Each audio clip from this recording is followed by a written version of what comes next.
Every year, we make time to go to the dentist for a teeth cleaning or the optometrist for an eye exam. Keeping our bones strong is also a lifelong job, but how often do we talk to our doctors about checking whether our bones are strong and healthy? Osteoporosis remains a largely overlooked condition, even in people who have already experienced an osteoporotic fracture. In the U.S., more than 10 million people have the condition, and many living with the disease may not even know it.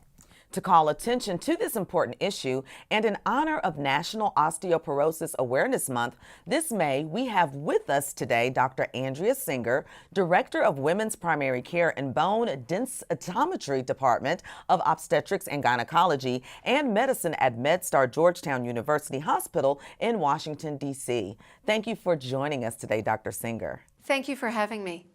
All right, now many of us have heard of the term osteoporosis, but can you tell us what it actually is and why it's so important?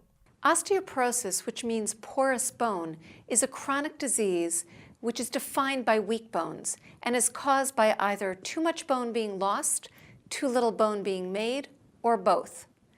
Osteoporosis weakens bones over time, making them thinner and more brittle and more likely to break. There are 10 million Americans that have osteoporosis, and this leads to about 2 million fractures every year in the United States. So it's very important for us to recognize what is often called a silent disease, meaning that people often don't know that they have osteoporosis until they have a fracture or a broken bone. What are the risk factors for osteoporosis and breaking a bone? There are a number of risk factors for osteoporosis and fractures. That includes increasing age and genetics or family history.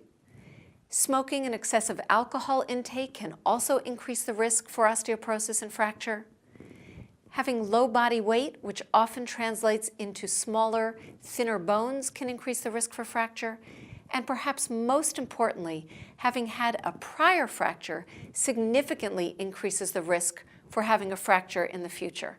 And for those with osteoporosis, why is it so important to reduce the risk of another bone breaking?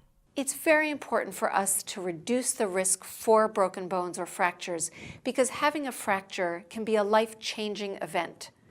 After a fracture, someone may lose their ability to perform activities of daily living, to get around, and to remain independent. 50% of women over the age of 50 will suffer from an osteoporotic fracture. Once someone has had one fracture, they are at much higher risk of having a future fracture. Indeed, having had one fracture makes someone twice as likely to have another fracture in the future.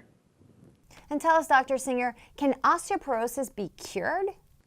While we can't cure osteoporosis, there are a number of things that we can do to make sure patients get evaluated and that an appropriate treatment plan is put in place if they do have osteoporosis and are at increased risk for fracture.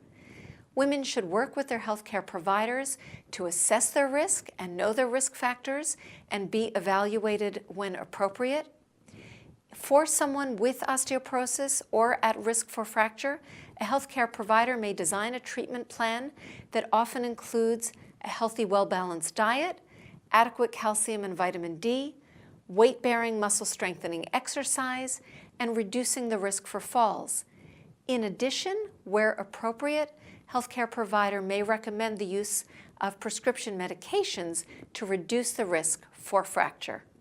Dr. Andrea Singer from MedStar Georgetown University Hospital, thank you for being here and bringing us this very important information. My pleasure. Thanks for having me.